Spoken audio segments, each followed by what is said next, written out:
हे आहे गोकुळचं श्रीखंड, अगदी जिभेवर रेंगाळणार. जिभेवरच नाही तर मनावरही रेंगाळणार. गोकुळ श्रीखंड, मनावर रेंगाळणार. नियोजनबद्ध शेती आणि आधुनिक तंत्रज्ञानाचा वापर करून शेतकरी आपली उत्पादकता वाढवू शकतात, असे ठाम मत सार्वजनिक आरोग्य व कुटुंब कल्याण मंत्री तसेच कोल्हापूर जिल्ह्याचे पालकमंत्री प्रकाश आंबेडकर यांनी व्यक्त केलं. नरतवडे येथील जय भवानी हॉल येथे कृषी समृद्धी योजनेचा जिल्हास्तरीय शुभारंभ आणि राष्ट्रीय खाद्यतेल अभियान अंतर्गत आयोजित प्रशिक्षण सत्रात ते शेतकऱ्यांशी संवाद साधत होते. या मेळाव्यात प्रगतशील शेतकरी, महिला बचत गट, शेतकरी उत्पादक कंपन्या, कृषी विज्ञान केंद्रातील शास्त्रज्ञ आणि कृषी विभागाचे अधिकारी मोठ्या संख्येने सहभागी झाले होते. पालकमंत्री आंबेडकर यांनी शेतकऱ्यांना जमिनीचा आणि भौगोलिक परिस्थितीचा अभ्यास करून तज्ज्ञांचा सल्ला घेऊन पीक निवड करण्याचे आवाहन केले. केंद्र आणि राज्य शासन शेतकऱ्यांसाठी आधुनिक शेती तंत्रज्ञान, यांत्रिकीकरण, सिंचन आणि सेंद्रिय शेतीसाठी अनुदान देत आहे. तेलबिया अभियानातून सोयाबीन, शेंगदाणा, सूर्यफूल यासारख्या पिकांचे उत्पादन वाढवून देशाला खाद्यतेलात स्वयंपूर्ण करण्याचा मानस आहे. या उद्देशाने आयोजित मेळाव्यात शेतकऱ्यांना आधुनिक तंत्रज्ञान आणि प्रक्रिया उद्योगातील संधीची माहिती देण्यात आली. प्रगतशील शेतकऱ्यांचा सन्मान मान्यवरांच्या हस्ते करण्यात आला.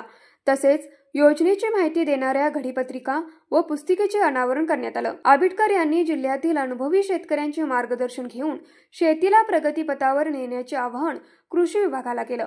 शेत पिकांचे नुकसान करणाऱ्या प्राण्यांपासून संरक्षणासाठी उपाययोजना कराव्यात आणि खरेदी विक्री केंद्रांना चालना देऊन शेतकऱ्यांना खासगी व्यापाऱ्यांपेक्षा जास्त दर मिळवून द्यावेत, असे त्यांनी सांगितले.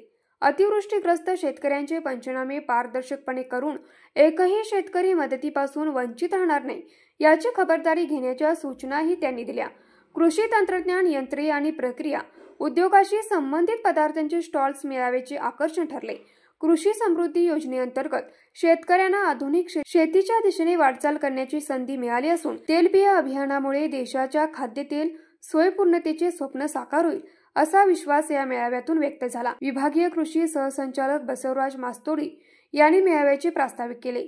यावेळी जिल्हा अधीक्षक कृषी अधिकारी जालिंदर पांगरे, अरुण भिंगरदिवे उपस्थित होते. मेळाव्यात अविनाश सोळंके यांनी शेतीचे वन्य प्राण्यापासून संरक्षण या विषयावर आव्हान दिले, तर भालचंद्र मुंडे यांनी फळ प्रक्रिया व विक्री व्यवस्थापन याबाबत मार्गदर्शन केले. आयुर्वेदिक वनस्पती संशोधन आणि प्रक्रिया या विषयावर अरुण डोईफोडे यांनी उपयुक्त माहिती दिली. कृषीभूषण नाथराव कराड यांनी भविष्यातील शेतीचा वेध घेत शेतकऱ्यांना आधुनिक कृषी व्यवस्थेकडे वळण्याचे आवाहन केले. भुईमुगाच्या सुधारित जातीबाबत डॉक्टर सुनील कराड यांनी शास्त्रीय माहिती दिली, तर जयवंत जगताप यांनी तेलबिया लागवड तंत्रज्ञानावर मार्गदर्शन केले. न्यूज मराठी 24 साठी निरंजन पाटील, कोल्हापूर.